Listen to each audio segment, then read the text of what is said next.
Well, welcome to this meeting of the House of Lords Constitution Committee, and today we are hearing from Stephen Doughty MP, who is the Minister of State for Europe, North America and Overseas Territories, and he is joined by Robbie Bullock, who's the Director of Overseas Territories and Polar.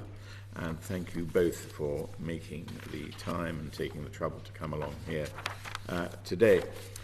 We got a sort of series of questions built along themes of your relationship between the British government and the overseas territories. We have met some of the members of the overseas territories informally. We took advantage of a meeting that you were having before Christmas to do that, which was helpful and useful.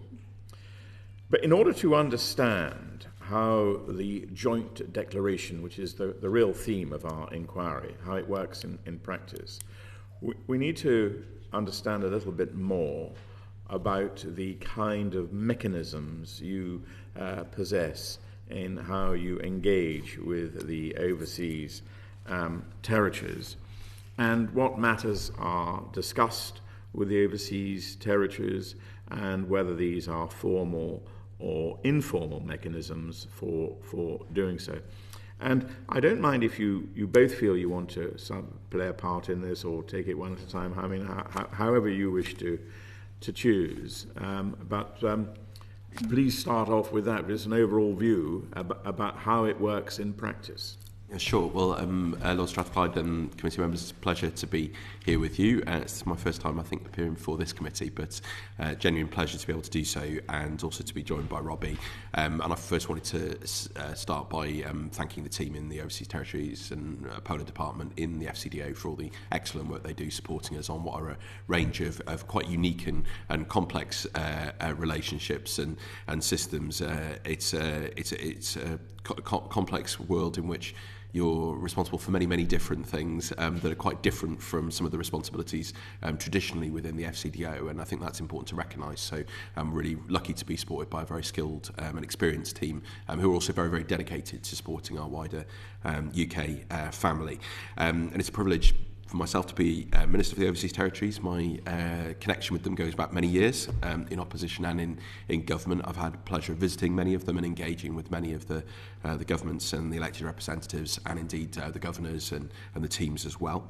I set out quite a clear approach to the relationship with the Overseas Territories in opposition, and then carried that into government, and that was an approach based on openness and mutual respect, recognising that while we have different responsibilities, we've got a key role to play in ensuring the success and the security and the well-being of the people of the Overseas Territories and our relationship. And I want to be really clear from the beginning that our commitment to their sovereignty, security and self-determination is absolutely robust.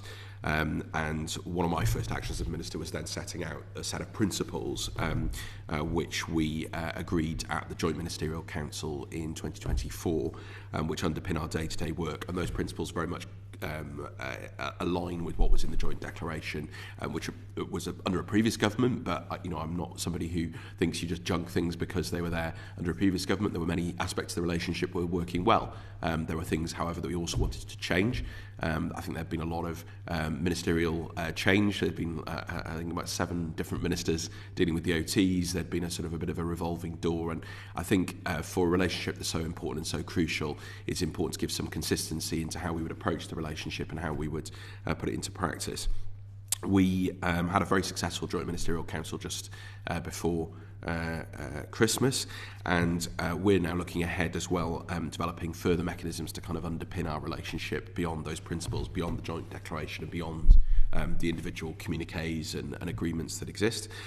So we're developing a charter of engagement, looking at the UK government's responsibilities and making sure those are very clear. We've had a number of statements made in other parts of government, for example, around the fact that the overseas territories are part of the homeland, and that implies a number of responsibilities on the behalf of the whole of His Majesty's government. We're also offering partnership compacts, setting out how we'll work with individual territories. I think it's worth, Lord Strathclyde, to emphasise that although there is a particular way in which there is a commonality of relationships with the overseas territories. They are all unique and distinct. They have different constitutions, different governance mechanisms, different needs, different requirements. Some receive official development assistance, some don't. There are many different sizes of populations, geographies and needs, and I think we need to recognise there isn't a one-size-fits-all either. So whilst we've got some very clear principles we apply to all of them, it's also a nuanced approach. I've also put a huge amount of effort into personal engagement with the leaders, as indeed have other ministers across government, and that's been one of my key aims, was to ensure that there was a consistency and regularity of engagement across HMG, individually, with premiers, with governors, between ministers in their administrations and ministers here, with officials, which goes on a regular basis. So just last week, I spoke to leaders and governors in the Caribbean overseas territories to discuss developments in the region following the US operations in Venezuela, and the implications of wider security issues in the Caribbean. But as I said, the Joint Ministerial Council, I think, is the core part of the relationship. I certainly think if you speak to leaders of the overseas territories, they will say similar, and that brings everybody together. The elected leaders, the governors, UK ministers, for some quite honest and open conversations about all aspects of our partnerships. I've chaired the last two councils myself, and we've received very positive feedback from the elected leaders and indeed governors and others who attended. At the JMC in 2024, we agreed nearly 80 practical actions together, covering everything from security and economic growth to climate resilience and good governance. I'm pleased to say that we don't make these statements and then just leave them languishing on a piece of paper. We follow up on them with a regular tracker, and I've held officials and teams to account for making sure we deliver on our responsibilities, and indeed other ministers. So 94% of those actions from that JMC have already been delivered or are well underway. We've got a similar tracker for the agreements we just made at the JMC just now, and that means real progress, tangible results. So new patrol vessels, emergency services in the Caribbean, major infrastructure projects, hospitals, ports, work to protect our biodiversity, and that's ultimately what matters here. It's the tangible results of the relationship, and is it delivering? And also, that's also why my role is to also make sure that other ministers across government are also delivering on their responsibilities, and the other departments that perhaps don't have such a day-to-day experience or engagement with the OTs do understand where their responsibilities lie and how those need to be fulfilled. So I chair an OT ministerial group. We also have a directors board that Robbie chairs, to keep departments joined up. I think it's also very important you see things for yourself. So I've visited a number of the territories since I became the minister. So I've been in Anguilla, I've been in British Virgin Islands, I've been in Turks and Caicos Islands, I've been in Gibraltar, I've been in Cayman, Bermuda, and I've had regular engagements with a number of them, and I think that's been hugely important to understand some of the really granular details on the ground, particularly when it comes to some of the security issues that they've been facing, some of the challenges around climate and environment, and some of the challenges around infrastructure. It really has helped inform then how we approach those issues with other ministers. And it's also important to send strong signals about the nature of the relationship, both to the OTs themselves but to the outside world. And I always make sure that I also engage with community representatives, civil society organisations, with government and opposition, with local media, and so we get a fuller picture of all of the different relationships as they exist. A lot of progress. Give you a couple of things. We've got a trading relationship that's worth now more than 17 billion with the OTs, which puts them amongst our top 25 partners for the UK itself. We've got nearly 13 million in infrastructure projects finished over the past year, with 60 million more worth in the pipeline. We've got the unique Blue Belt programme that protects 4 million square kilometres of ocean, and there's a new OT biodiversity strategy that we launched just before Christmas.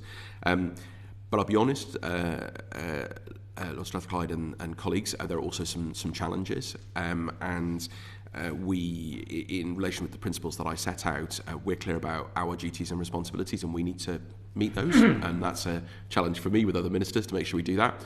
But we also expect that responsibilities, good governance, transparency are also upheld by the OTs as part of the UK family. And that can involve, obviously, reforms to constitutions. I was pleased to sign some constitutional reforms with Turks and Caicos, developing their constitution further. We've supported a number of the territories with judicial and governance reforms. We've also had to deal with some substantial challenges, and we picked up the outcomes in the ongoing Commission of Inquiry that was in place in relation to British Virgin Islands. I'm pleased to say that substantial progress has been made there, and worked closely with the government in British Virgin Islands on those issues. There are some substantial challenges around security, which we're working closely with colleagues in the Home Office, Ministry of Defence and others around. We've also focused on issues around transparency in financial services, and members will be aware of the statements I've made on publicly accessible registers of beneficial ownership, importance of sanctions implementation, and a load of other relevant matters. We've been clear to recognise where progress has been made, but also to challenge where progress has been too slow. And, we have candid and honest conversations about that, but we also don't make it just a sort of, this hasn't happened. We step in, we offer technical support, we offer advice and guidance, and we've got excellent work going on sanctions, for example. So that's just a bit of a flavour of the type of relationship, and I'm sure you'll have lots of different questions. Well, it all sounds very comprehensive, and I'm very pleased to hear you say that the JMC in 2024 resulted in a whole lot of issues that you've been able to follow up on, and indeed the most recent one at the end of last year in 2025. Because certainly when we met them, one of the impressions, a strong impression I got, is how different everybody has and their needs and requirements, and you managed to factor that in through the JMC as a forum for cooperation. But I also want to take up some of the questions on transparency and so on, which isn't directly involved in the joint declaration. But I know that Lady Hamwee has got one or two questions that she wishes to pose. Sally. Thank you, Chairman. And I'm sorry not to be with you in the room. I wanted to ask about human rights and the government's attitude to balancing our ambition for human rights with, I suppose, quite varied attitudes among the overseas territories and respect for their own cultures and so on. Would you like to say a word about that? I think we are equally committed to our commitments, international commitments on human rights, and of course the UK as the constitutionally responsible power for international obligations that we've signed up to, whether that be the Universal Declaration of Human Rights or whether it be different conventions of the United Nations or whether it be the ECHR. We take those responsibilities very, very seriously.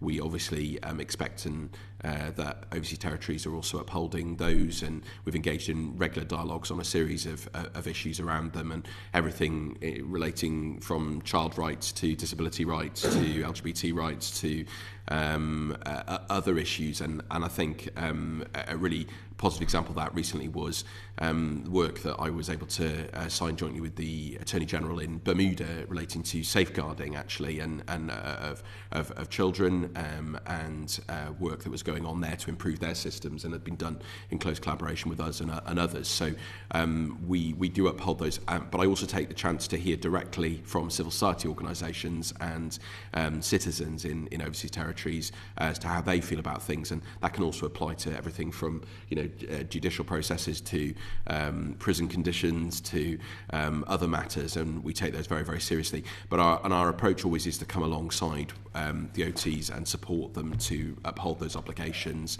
and if necessary to make what might be an infrastructure change or it might be a legal change if something is required to uphold them. Yes, alongside rather than leading by the hand. I was going to ask for if you could give me an example of a success which you have just done on safeguarding, and something that troubles you that you are trying to move forward. I think another area where I think a number of the OTs, and indeed us, would accept, and sure Robbie would agree with this, is, we want to make sure we also have strong compliance on things like prison conditions and facilities, and some of the facilities have been quite outdated and perhaps have challenges around them, and we've had excellent support, actually, I would say, from the Ministry of Justice in addressing those issues. I in fact visited one of the prisons myself when I was in Anguilla and saw the work that they were doing there, and so I think that's an area where there's still a lot of work to be done, but where I'm really confident that actually we've got a very constructive relationship where we both recognise what needs to be done, and we've got the right technical support in there helping to improve those conditions. Thank you. Lord Fuchs, would you like to pose your question now? Thank you very much, Chairman.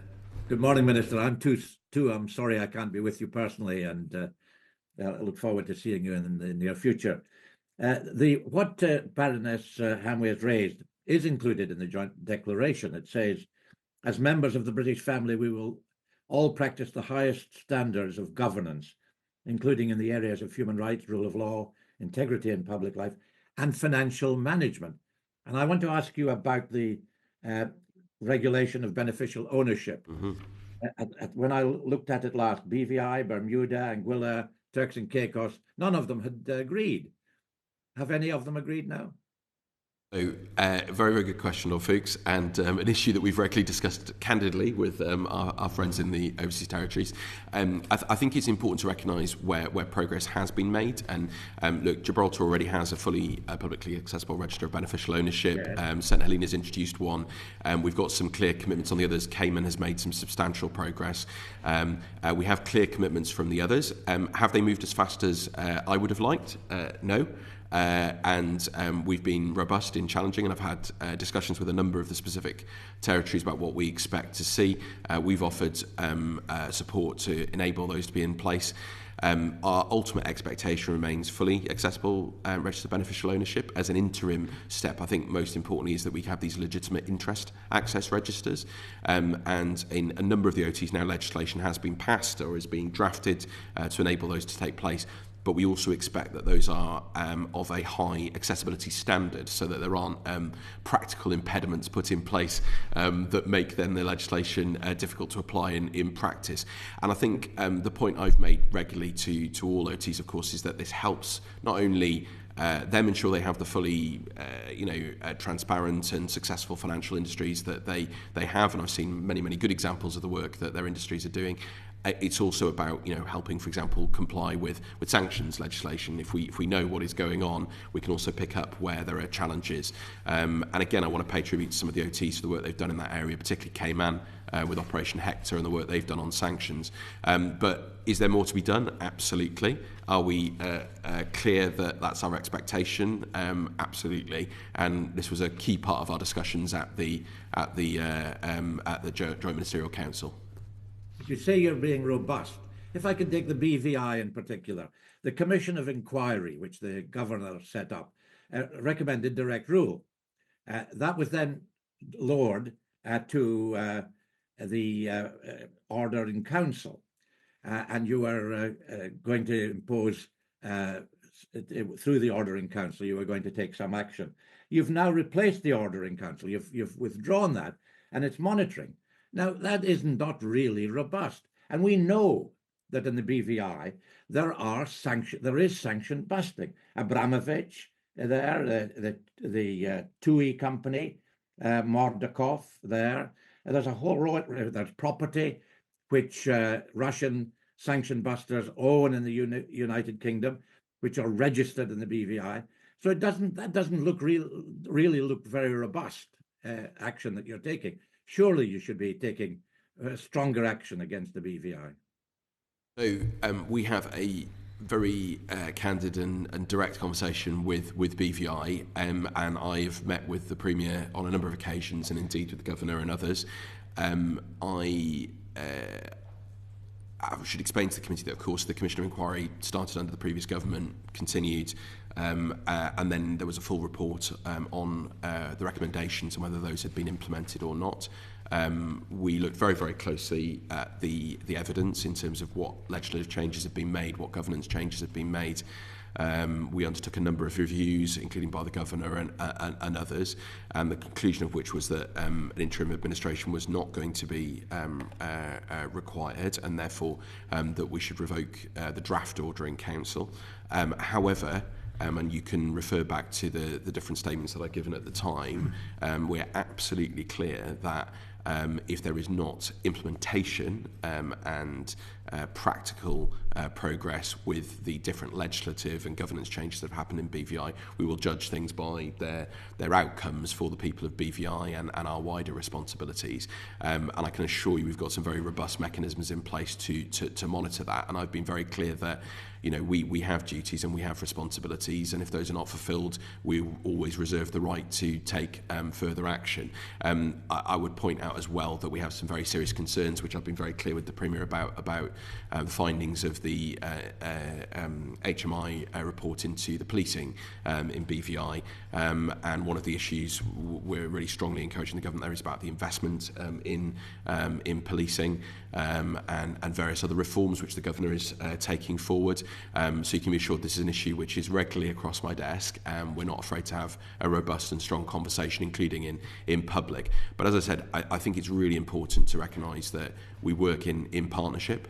This isn't about doing two overseas territories. They have elected governments, they have their own accountability mechanisms. It's important that we allow those to go forward in a proper way. But of course, if there are serious issues which are not addressed, then obviously we reserve the right to take the actions we need to, and we haven't shied away from that in the past, nor would we shy away from it again in the future. Because it does reflect badly on the United Kingdom, because people know around the world that we're ultimately responsible for these overseas territories. So we really do need to take robust action, and I'll accept your assurance that we'll keep an eye on it. We'll put down a few questions. Indeed, and look, Lord Fuchs, I've regularly been scrutinised as well in the other place, in our place with colleagues, yes, raising a number of very specific cases. I'm shying away from getting into individual cases today for obvious reasons, but I have pointed out to the Premier and to others the level of interest and expectation, and not just from within this place, but also in notice themselves, and of course from journalists, from the media, from NGOs and others, and rightly so. And we should be held to high standards of accountability and good governance. Can I bring in Lord? Thank you, George. Can I bring in Lord Waldegrave at this stage? Thank you, and I also apologise not being physically present. Minister, I wanted to start really with a word of congratulations to you and your officials, because it seemed to me, observing it from outside, that the achievement of the deal over the Gibraltar border was a very good example of how things should be done, with the close involvement of the very able First Minister and the rest of it, and it was a good outcome. But I wanted to follow, pressing in a little bit more in a slightly different direction from Lord Fuchs. But we talk about the family, but the family has to have the same values everywhere. And for example, over issues of, I don't know, same-sex marriage, for example, where there may be cultural pushback, ultimately it has to be, doesn't it, that British citizens follow the same human rights laws and conventions wherever they may happen to be, in the United Kingdom or in an overseas territory. In an issue like that, would you be proceeding involving local people?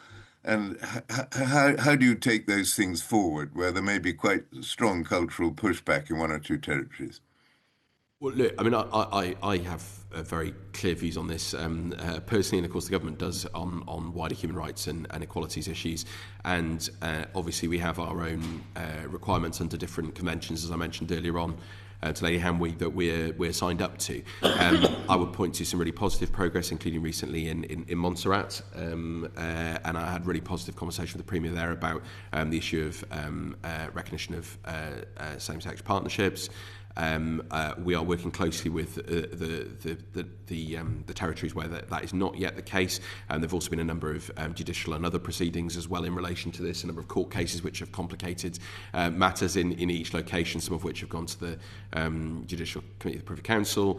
This is an issue we're working very closely with them on, and obviously if we can ever offer support in terms of drafting of legislation or of processes of consultation, but I've expressed my views very, very clearly. But I think it's important to recognise, just as in the UK, things have moved at different speeds at different times based on our constitutional settlement here in devolution, that we want to be, again, sort of working alongside to achieve this, rather than sort of stepping in and doing two. But obviously, I've made clear my views on what I hope to see in each of the OTs.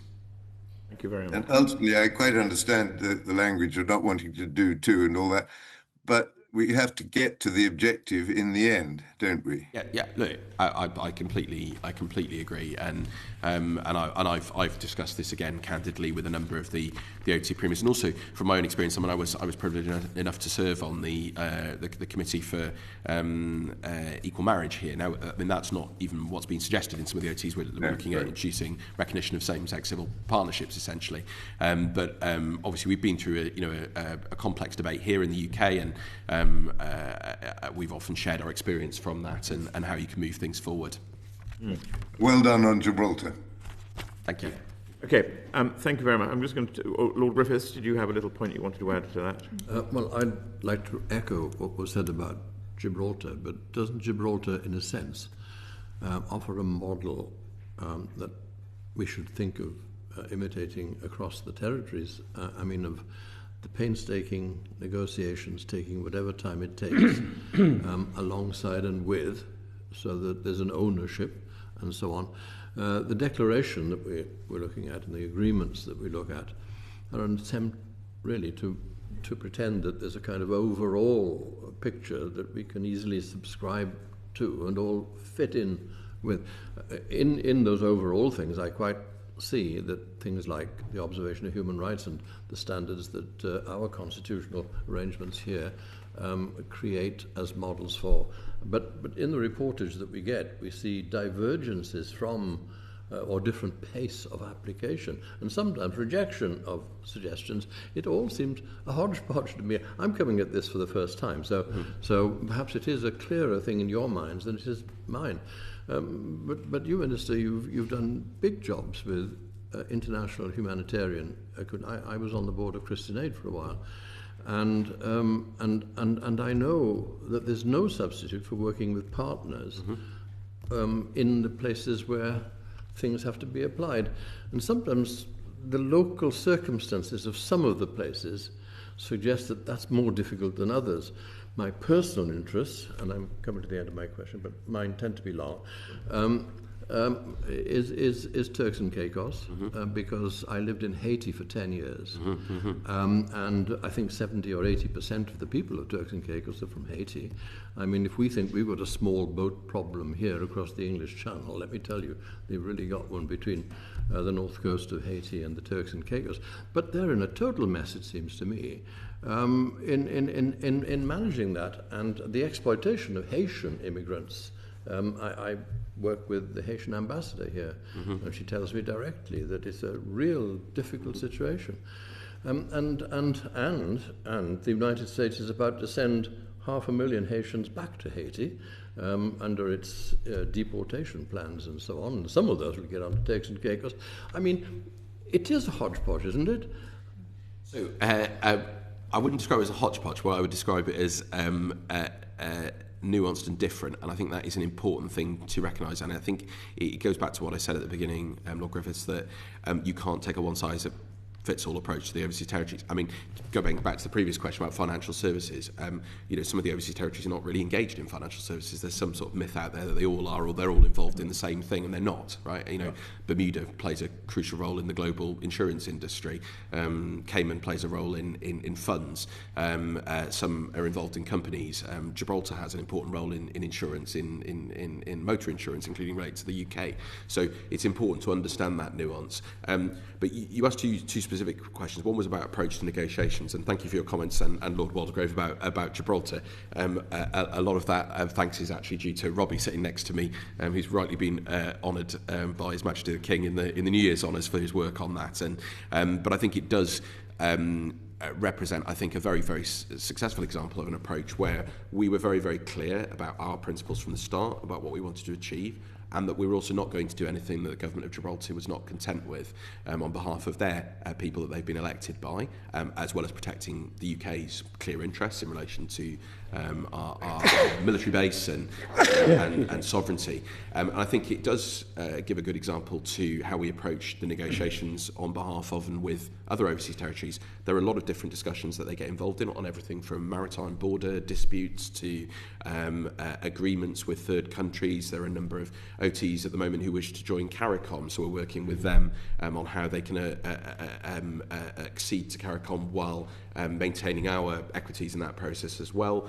Although we retain the constitutional responsibility for foreign affairs and defence, we again even want to do that in a way that's cooperative and engaged. We've tried to make sure the OTs are very well represented in the COP process and have had an increased representation there, particularly because of the impact of climate change on them. And we've also had to engage on a number of occasions in relation to issues post-Brexit or in relation to global tariffs, which we've done successfully on behalf of the Falkland Islands and Tristan da Cunha in the last year. So absolutely, it does provide an approach. They have where they're elected government, they have elected representatives, they have democratic legitimacy. It's very important that we recognise and respect that in the way that we do on the devolution settlement here in the United Kingdom. Equally, we have responsibilities and we have to protect the UK's interests, but let's do that together in a spirit of partnership and respect. Your second part of your question about Haiti, I'm very glad you did raise this because when I visited Turks and Caicos myself, I saw the very, very direct implications of what is happening 100 miles away from TCI. The Haitians coming on small boats, the very, very serious issues around crime and violence. I visited some of the informal settlements on Turks and Caicos, and I met with the police. I saw, unfortunately, some very, very direct examples of some of what has happened there, and that's why we're working incredibly closely with the Turks and Caicos Islands Premier and government, with the governor, with colleagues in the Home Office and Defence on those issues. We've got an important security summit coming up shortly in the Caribbean. We work closely with the United States and others on these matters. I visited and met with US agencies and officials in Miami in between my visit to Cayman and Bermuda on these issues recently. And we have provided a lot of direct support or have enabled, in some cases, Turks and Caicos Islands government to get regional support from whether it's from Jamaica, from the Bahamas and others, which of course we have to be involved in as the foreign affairs lead constitutionally, but to enable them to get the practical support they need on the ground to respond. But is there still a major challenge? Absolutely. Are there further challenges in the Caribbean? Absolutely. That's very much why I had a conversation directly with all the premiers and governors last week, so this is an ongoing conversation. Thank you. Throughout your answers, there is this thought that when is the trigger that you decide for whether or not you get involved and engage with the OTs themselves? Is there a general view? Is it as and when? I think we have some very practical day-to-day systems in place, and I'll bring in Robbie in a moment just to talk a little bit about some of those and at the official level. But for example, I receive a weekly update on what is happening in every single overseas territory, which is very, very fulsome, and if I've got any questions, I can raise those. I proactively engage with the premiers and governors, often directly. So, for example, in advance of Hurricane Melissa recently, where there was a real chance of impact on Cayman and indeed on Turks and Caicos, we were proactively in advance. I was liaising with other ministers. We were making sure we got the support in place. Thankfully, there wasn't a huge direct impact on both of those, and as a result, then they were able to then offer support to Jamaica, which I thought was a very powerful example of the OT family working to support each other and to support their neighbours, particularly given the support that Jamaica has provided to us on so many occasions, which we're hugely grateful for as a fellow Commonwealth partner. So I would say I'm engaged in OT issues pretty much every week, and bring in Robbie just to say a little bit about the official level coordination between departments. Yep. Thank you. I mean, actually, just in the way that we're constituted, we have governors in each of the territories. So in a sense, we are directly engaged in day-to-day running, and in many cases, our governors chair cabinets as well. And actually, more to the point, they're engaged in practical solutions of dealing with the day-to-day issues in TCI around migration. And then I've got a team in London, a small but very good team that work to support. So we have desk officers for each of the territories as well. So on a day-to-day basis. In addition, we have a range of programs under ODA, but also non-ODA, which support the territories on a range of issues, particularly on security, but also on climate and civil resilience, preparing for the hurricane season, all of that stuff. So actually, the function of my directorate in the Foreign Office is exactly that, to be the day-to-day interface with the governors and to work with them to support the territories. As the Minister has said, we give regular updates, and often once a week, more than once a week, we will put up a specific bit of intelligence about something that's happening and ask the Minister to engage, and he always does. So, it's a constant process.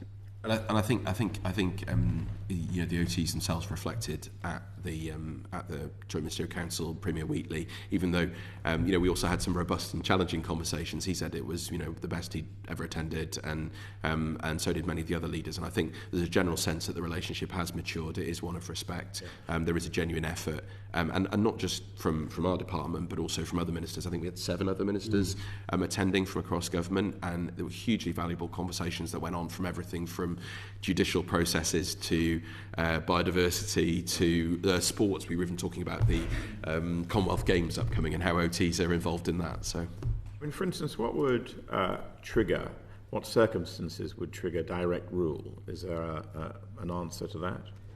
There's not a hard and fast answer to it, but obviously we do have clear constitutional responsibilities, and we have clear processes that we can undertake if that was necessary. It's obviously very, very rare that it's happened. I think the last time, correct me if I'm wrong, was the Turks and Caicos in the late 2000s.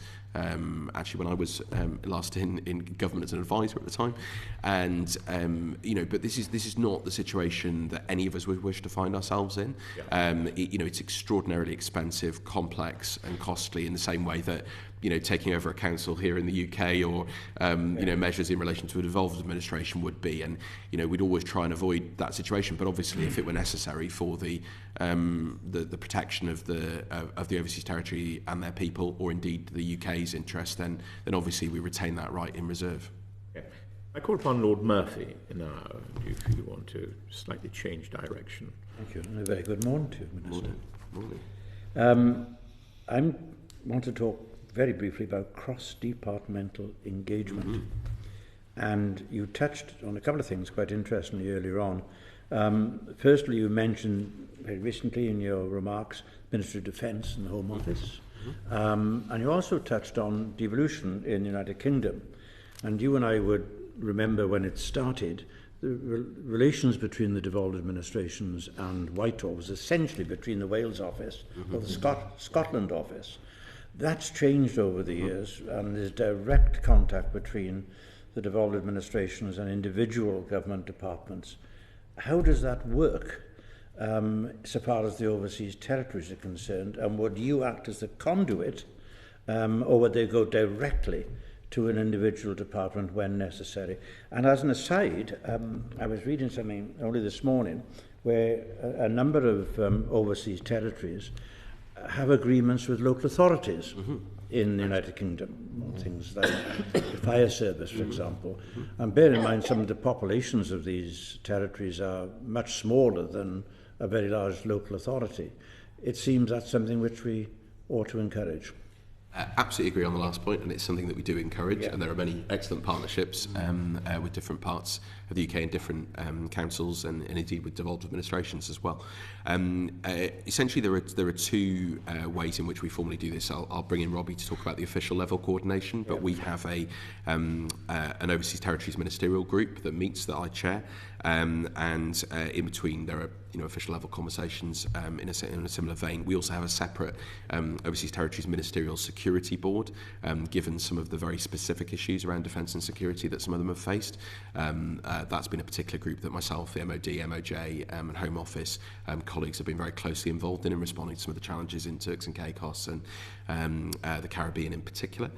We have the directors board, and then we actually also have a specific group colleagues might be interested in relation to the polar regions, which obviously is beyond just the OT aspect of the polar regions, but I think it's particularly important in relation to the Antarctic, given South George and South Sandwich Islands, British Antarctic Territory, the Falklands and others, and particular challenges as well of geopolitics, as well as science and cooperation in that regard. So there are many different ways in which we do this. But I would say actually a lot of the hard work gets done on a day-to-day basis between myself and other ministers, just having conversations and getting things done. And I really want to thank my colleagues, particularly in the MOD and the Home Office and MOJ, for all the work that they have done to help deliver some really important changes. But in terms of direct contact, we actively encourage this. Obviously, they know that they can come through us always as the primary point of contact. But I think where there are very practical reasons for liaising directly with the Department for Health and Social Care or otherwise, that we actively encourage that, and it happens. And actually the work that, for example, was done to get COVID vaccines out to the overseas territories back during the pandemic, or work on the Mpox vaccine, I think there was another example recently. There's some really excellent collaboration with DEFRA. Praise particularly Minister Cray in DEFRA, who's done a great job on working on the biodiversity strategy with the OTs. So we actively encourage it. We don't seek to get in the way of that, but obviously we just make sure it's all joined up. But Robbie, do you want to add on the officials? Yeah, I mean, I'd echo that, because I mean, we're not dealing with a foreign government here. This is part of the UK family, so there should be this direct contact, and we do encourage it.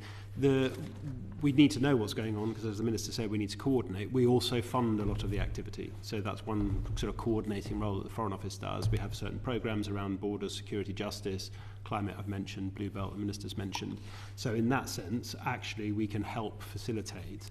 And most departments are really good. They have teams that actually focus on the OTs. I mean, very small teams, but they have teams that, and some of the work they do is outstanding. It's very good. There's also learning in both directions. Some of the things that happen in the territories actually help develop expertise and ideas that we can bring back to the UK. And obviously on a practical level, if you're responding to a very particular situation, often it is much more sensible to have that other department engaging directly, or their agencies as well. Give an example of this. There was an issue regarding the explosion of a SpaceX rocket being covered in the media quite heavily over Turks and Caicos in January in 2025, and actually other territories in the Caribbean. And there was really excellent work with not only with us, but also with the UK Space Agency, with the Department for Transport, with their agencies, and also looking at the clear up of any debris and so on to make sure that was dealt with. And obviously we have some unique capabilities.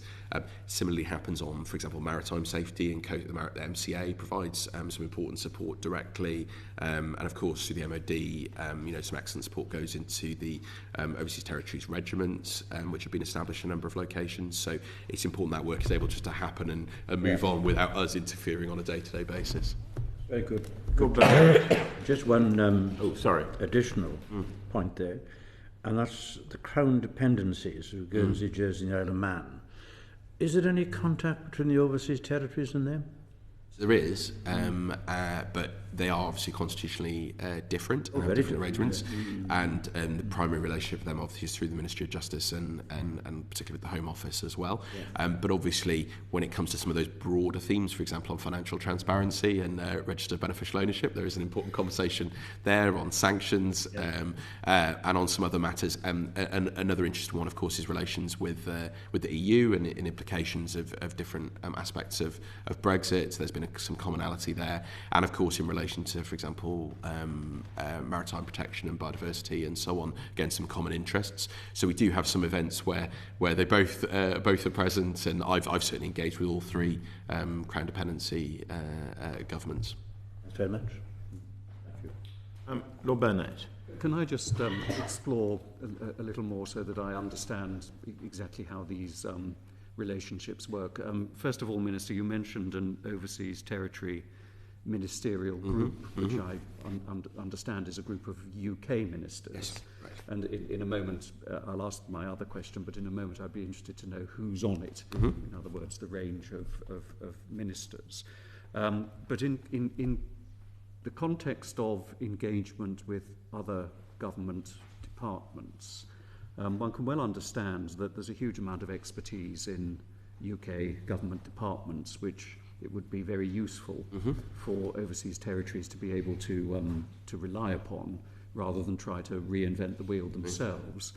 But how does it work? Is this informal? In other words, departments will happily give advice to overseas territories and regard it as part of their function to do so.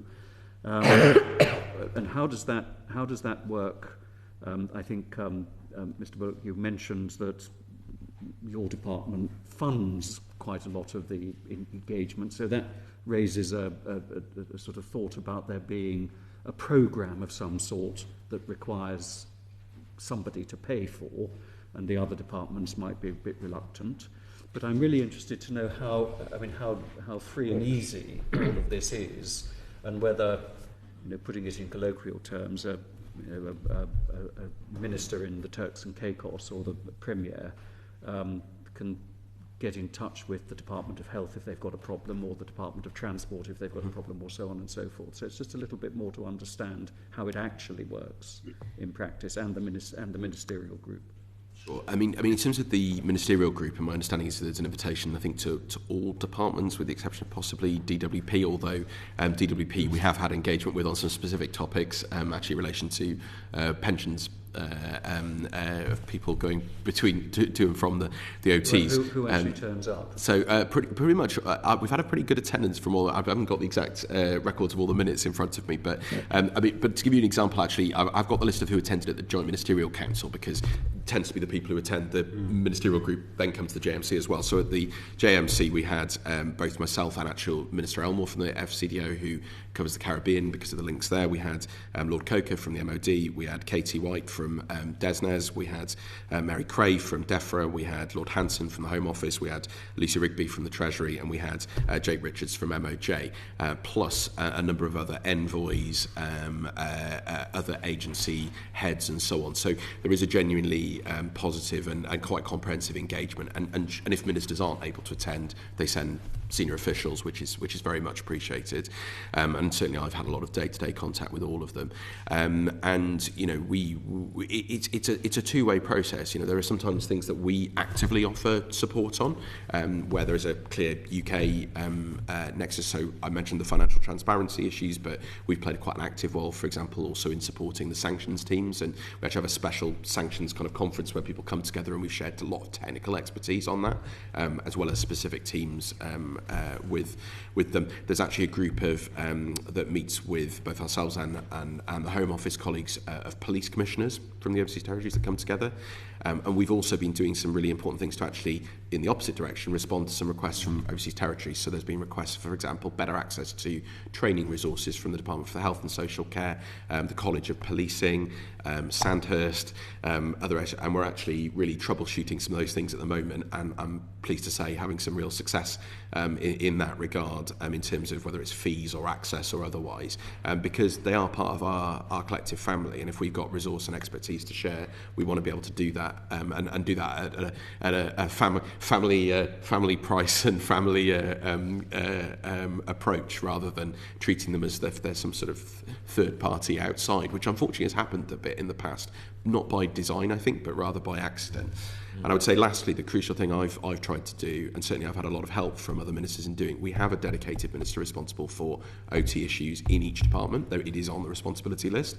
And one of the reasons we're doing this charter and other things is also just to make sure that's understood writ large across government, that they have responsibilities. This is the homeland. This is not some sort of third party out there, and therefore that comes with certain constitutional obligations. And quite rightly, premiers and governors are often challenged through me, other parts of Whitehall where they think that hasn't done. But I would point particularly to the support the MOJ provides as very, very proactive at both official and ministerial level, and it really works very, very well. But Robbie? Yes, just to pick up the point that you made, yes, there's sort of formal programs and people have, and we fund specific activity, but then there's the day-to-day thing which comes, as the Minister said, there is ministerial responsibility. Each department has a responsibility to respond Sometimes there are already informal channels, and if there's not, then someone in my team who covers that desk will link those people up. But there's practical things as well, like as you were saying, the Minister was saying, access to learning, so civil service learning that's already there. So we're actually just making sure these things are joined up. But also specific requests sometimes. We fund, for example, a network of chief medical officers from each of the territories, all very different, but they learn things about working in remote environments. We bring together all of the attorneys general together, often in once a year, just to compare notes, because again, working in similar jurisdictions under the common law. So there are very practical things that we do, but there are always informal channels as well. Lord Bellamy. Yes, good morning to you both. This inquiry by this committee is into the joint declaration of 2023. So we're particularly interested, I think, in establishing what is the current status, usefulness and practical relevance of that declaration. For example, has the UK government delivered against the commitments in that declaration, for example, to publish a new strategy for the overseas territories? Or is it the case, as perhaps reading between the lines, Minister, one got the impression that perhaps the joint declaration is being overtaken a little bit by your work in the joint ministerial councils, which seems to be very positive. So perhaps you could fill us in on what view you take now of the joint declaration.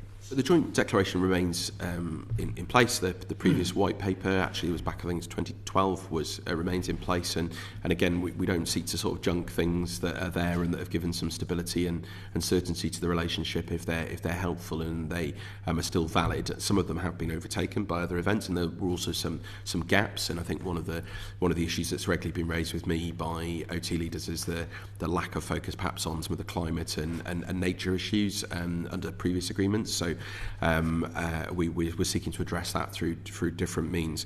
All but 2 of the commitments in the declaration have been met, or where they're open-ended, continue as sort of ongoing actions.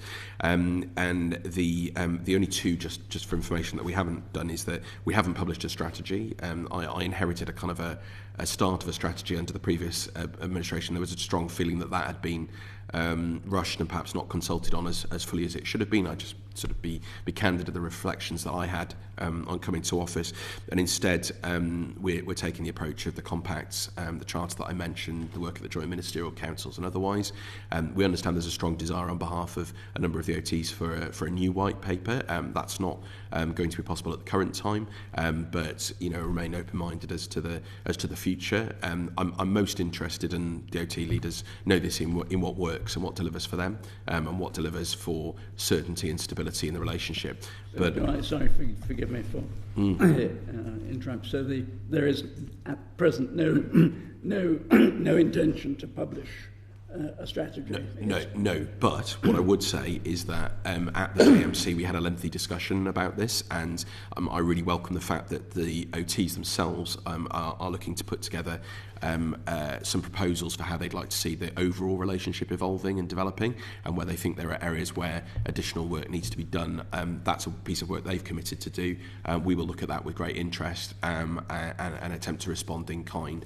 But what I would say is that in parallel then runs alongside the offer to any OT that wants to establish a compact with us, that we will be open to doing that. And also some of them want to see some further constitutional reforms and changes. Again, we await their proposals on those, and we look at those in an open mind, and always willing to consider, as well as very specific requests like accession to CARICOM or otherwise. Sometimes these are quite complex processes, because a lot of work needs to be done to make sure we're not creating any challenges for sort of our equities or problems that might emerge in the future. But we always try and approach it with a very, very open mind, and I've certainly done so with each OT. There was one other action which was number 12, which was that we're not aware of any plans for compacts between OTs. But obviously, if they wanted to establish them, that's not something we're opposed to. And actually, practically, there's been some absolutely excellent mutual support between OTs themselves on particularly disaster management and climate and other issues. So we feel like it's there's been a lot of progress since the joint declaration. there's certainly no attempt to sort of undermine things that were already agreed. But what I would say is that I would look at both the joint declaration and the previous white paper through the lens of the principles that we set out, and particularly the two communiques that we've had from the two joint ministerial councils under this government, as well as some of the individual agreements we've reached. You say the white paper is not going to be possible. Is that because it's not necessary, or because there's a lack of capacity within the department? I mean, look, these things do take up a huge amount of resource and time, and I think we've tried to focus instead on the practical things, which will make a difference right now. But look, you will hear this from OTs directly. You know, they take a strong view that they would like to see one. So this remains an ongoing conversation. Right. Lord Fuchs is. You mentioned, thank you, Chair. You mentioned that some are looking at constitutional changes. Are any of them considering independence? For example, the population of Bermuda is about the same as Dominica, which is an independent country of the Caribbean. Lord Fuchs, you would have to ask them. There are, you know, as you would expect in any democracy, a range of views on the constitutional relationship with the UK. You know, at the current time, they all remain valued and hugely respected parts of our global family, with different levels of effectively of constitutional relationship. And we are completely open-minded to colleagues raising they want to in the family, you know, changes to constitutions and developments, and we respect, you know, what their governments and what their citizens decide. So if the party seeking independence won control in any of the overseas territories and sought independence, we would agree to it. I don't comment on hypothetical scenarios for obvious reasons, but look, you know, there are a range of views on these issues, but nobody is currently seeking independence that I'm aware of. It's very clear. Lady Andrews. Thank you, Chair. Good morning, gentlemen. I'm apologising as well, actually, for not being with you. I wanted to follow up on what the Minister has just said about the initiative on this phrase that was used at the end of the 24 JMC, that there was an ambition to transform the relationship between the UK and the overseas territories. And you've given us such an extraordinary wealth of examples of what is actually happening on a day-to-day and strategic basis as well. Very encouraging. But you suggest that this notion of transformation is something which the members of the family itself has now taken away to come back with. I can't quite remember the phrase you used, but am I correct in that we have actually said, right, if you can find better ways of transforming this relationship other than what we're doing and have been doing for the past year, come and tell us? Yes. Yeah, that's very much the case, and that also applies on individual issues. You know, I'm incredibly open-minded. I don't come at this with some sort of ideology or otherwise. We want a constructive and open relationship and one of mutual respect. You know, these are fellow family members, and we ought to speak and treat each other in that way. And where there are difficulties and where there are disagreements or whether there are things we can't do, it's also becoming on me to be really honest with them about that. But you know, I think you have to ask them about how they feel about the relationship. But I would say it's definitely the strongest it's been in a number of years, and I'm really glad to report that. And that's certainly the feedback we had at the Joint Ministerial Council. I think people feel respected, they feel listened to. We don't always agree, but that's like any family. So it's what we're attempting to achieve here. And ultimately, I think there is a change, a transformation certainly that I've tried to pursue, and I know that other ministers share as well, which is that the overseas territories are hugely important parts of our wider family's offer to the world, right? They offer fantastic examples of innovation, of different services, of unique landscapes, of unique people. We're in 9 time zones. We've got unique strategic capabilities as a result of some of the overseas territories, which meet the security and defence needs of the United Kingdom and our allies. We have incredible sporting prowess. I mean, one of the really exciting sessions that we had at the Joint Ministerial Council was about overseas territories representatives in Team GB, and that have been winning medals for our collective family, and I don't think that's been recognised enough in the past. And so we haven't got to look at this as just on, sometimes we focus on the problems, and they might be about security or some governance issues or some transparency issues in some places, but actually there's a huge amount that the OTs offer to the world. And I also think of places like the Falklands, which are unique in terms of access to the Antarctic and our protection of those incredible environments in the South Atlantic. So as well as innovating in all sorts of different ways, and meeting the insurance industry in Bermuda, to me was really, really fascinating, the work that they're doing on climate risk reinsurance globally, but also war risk reinsurance. And we had an important discussion around Ukraine and insurance in relation to Ukraine. So this is not this idea that these are these far-flung places that we just have to do some stuff to.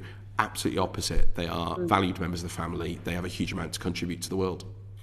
Lady Hanway, do you have questions that you want to put? Oh, sorry. Lady Andrews, sorry, you had a follow-up. Apologies. Yes, I do. Thank you, Chair. Very, very short, actually. And the Minister's just described brilliantly the incredible diversity of the family.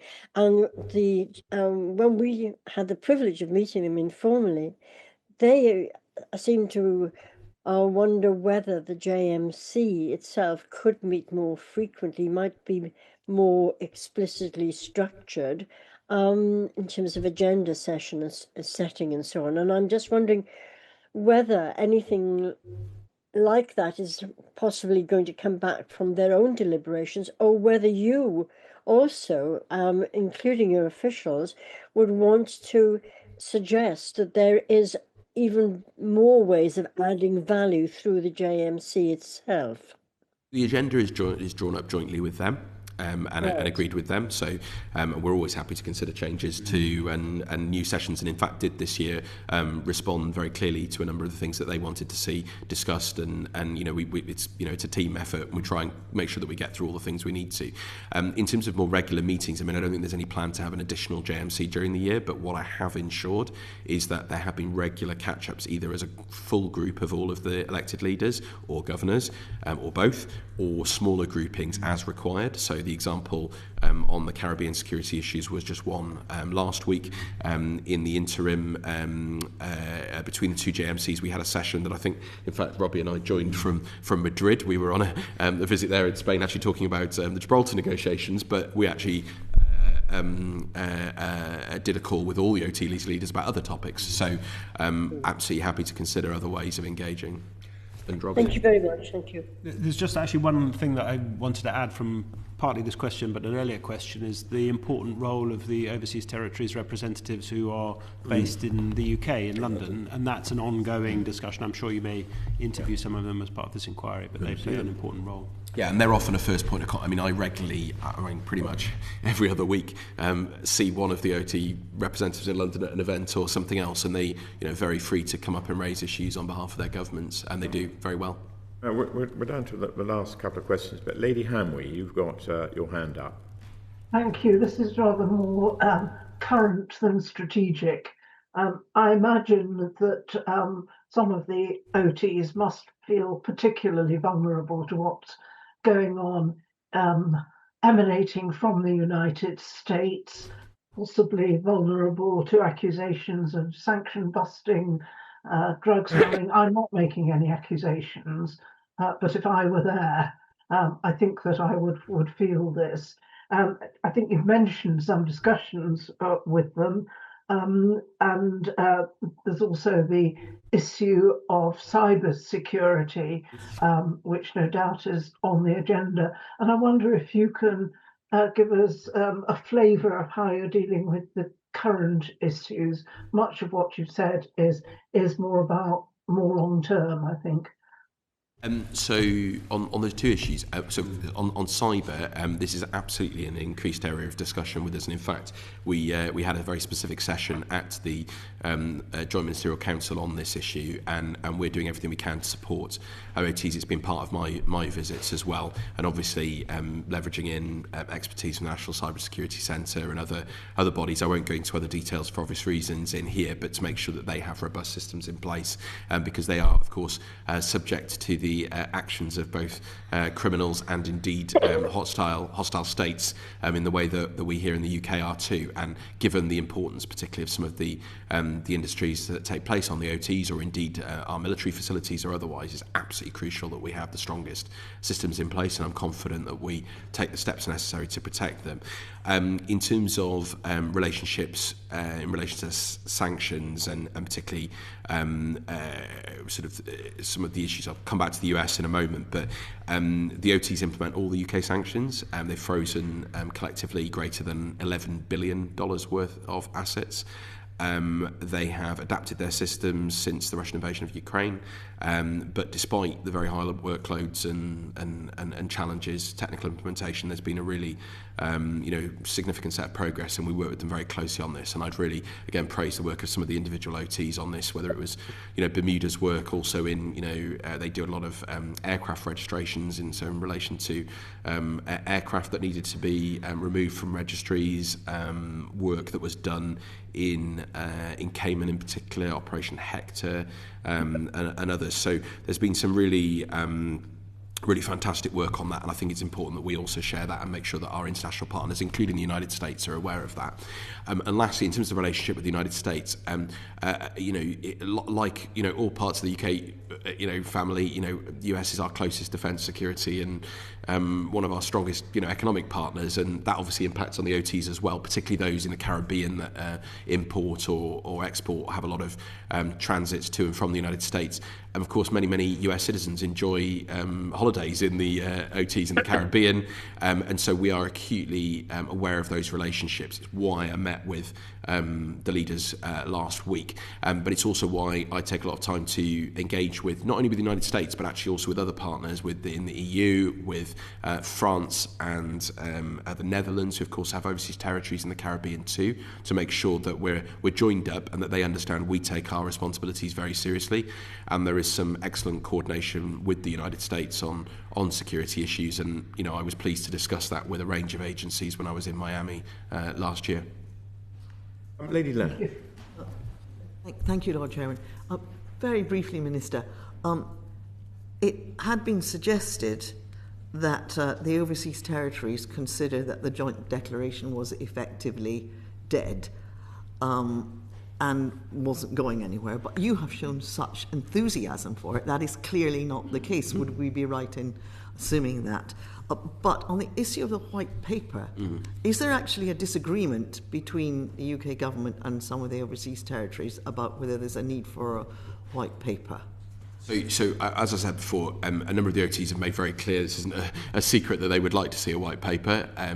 There's not going to be one at the moment, but we hope that some of the steps that we're taking around the compact, the charter, the other agreements that we're reaching address some of the very practical issues. I'm looking forward to receiving this work that the OTs are going to do themselves on ways they see the relationship evolving.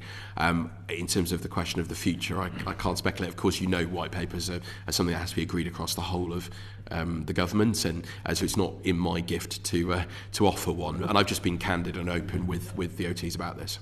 But your argument is that, am I right in thinking that your argument is that there's no need for a white paper because working on the joint declaration and developing multilaterally is making sufficient progress? I think that on a day-to-day basis, we have done everything we can to try and give some of the surety and the certainty that I think OTs want to see. And I point particularly to some of the work we're trying to do around financial allocations as well, and the securing of resource within the department, including on ODA for the overseas territories that do have that, how they set budgets into the future. That's definitely one area. I think the concerns that are rightly there about perhaps that there was not enough focus previously on issues in relation to climate and the environment. I think we've taken very practical steps to address that. And as I said before, of course, one size doesn't fit all. There are some broader principles that I think we do need to keep working on together, but actually we've offered these compacts which hopefully then would give a long-term plan for each OT that wanted one, to give them that certainty in the relationship. But as I said, we take the best from the previous white paper, the best from the joint declaration, my principles, the Joint Ministerial Council communiques and other documents, and then that collectively I think provides a very strong foundation. But look, there is a difference of opinion. I'm not going to shy away from that, and I remain open-eared to the views of the OTs on this and share those with other government colleagues. Thank you. Thank you. Thank you very much. Lord Griffiths, did you have anything else you wanted to add? No, I think I'm drawing some threads from all of this. My mind tends, in as far as I know much about any of the territories, to think of our relationship with each of them, a kind of bilateral sort of way of thinking about things. And what I was mystified by was how you draw the relationships with individual territories together into some kind of composite statement. Indeed, looking at what I've read about each of the territories, I wonder if it's even possible. But I suppose a man's reach should exceed his grasp, or what's in heaven for. Yes, that's right. So I just wanted to say thank you really for a bit of elucidation, and I wish you well. And if you've got any advice for me in my work on Haiti about the Turks and Caicos situation, I'd be very glad to follow through with you. I'm sure, Lord Griffiths. I think Mr. Elmore would be very keen, potentially to speak with you. I'll raise that with him because he works specifically on Haiti. But I'm very happy to talk informally about the impacts on TCI because they have been significant and we work very, very closely. And as I've seeing it with my own eyes, it was one of the sort of most affecting visits that I've had to the overseas territories, and I think it's very, very important that we do go and actually understand and see the reality of situations at times. And obviously the situation in Haiti is deeply, deeply shocking and disturbing. Well, that might be a very good place for us to draw this session to a close. There may be one or two questions when we've had a look at them we want to follow up on, if we may, either directly or through officials. But thank you very much for taking the time and the trouble to come along today. And that is the end of our